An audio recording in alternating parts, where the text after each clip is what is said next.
સમગ્ર રાજ્યની સાથે કચ્છ જિલ્લામાં પણ સૂર્યદેવ આકરા મિજાજમાં જોવા મળ્યા।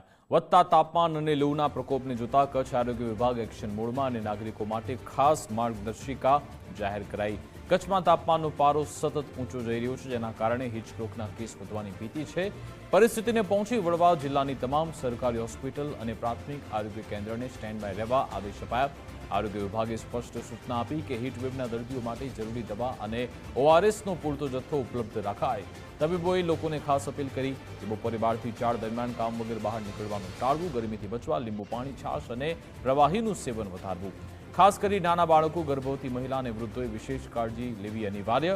જો શરીરમાં વધુ થાક, ઉલટી કે બેહોશી જેવા લક્ષણ જણાય તો વિલંબ કર્યા વગર નજીકના સરકારી દવાખાનાનો સંપર્ક કરવા તંત્ર દ્વારા જણાવાયું।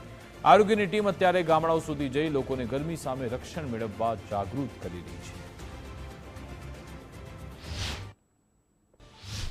હીટવેવને અનુસંધાને જે કોઈ પણ કેસીસ આવે તેની તાત્કાલિક જે સારવાર કરવાની આગોતરું આયોજન કરવામાં આવેલ છે। સામૂહિક આરોગ્ય કેન્દ્ર પર 2 બેડ, સબ ડિસ્ટ્રિક્ટ હોસ્પિટલ ઉપર 5 બેડ અને ડિસ્ટ્રિક્ટ હોસ્પિટલ અને મેડિકલ કોલેજ હોસ્પિટલ જે જીકેજીએચ છે ત્યાં 10-10 બેડ ઉપલબ્ધ રાખાયેલા છે કે જેથી કરીને હીટવેવના જો કોઈ પણ શંકાસ્પદ કેસીસ આવે તો તાત્કાલિક એને માર્ગદર્શિકા અનુસાર સારવાર આપી શકાય। આ ઉપરાંત અમારા જે 108 જે છે અને એમ્બ્યુલન્સ જે બધી છે એમાં પણ કુલિંગ થેરાપી અને આઈસ પેક સાથે એને સજ્જ કરવામાં આવેલું છે કે જેથી કરીને કોઈ પણ એવા શંકાસ્પદ કેસીસ આવે તો તાત્કાલિક એને સારવાર આપી શકાય।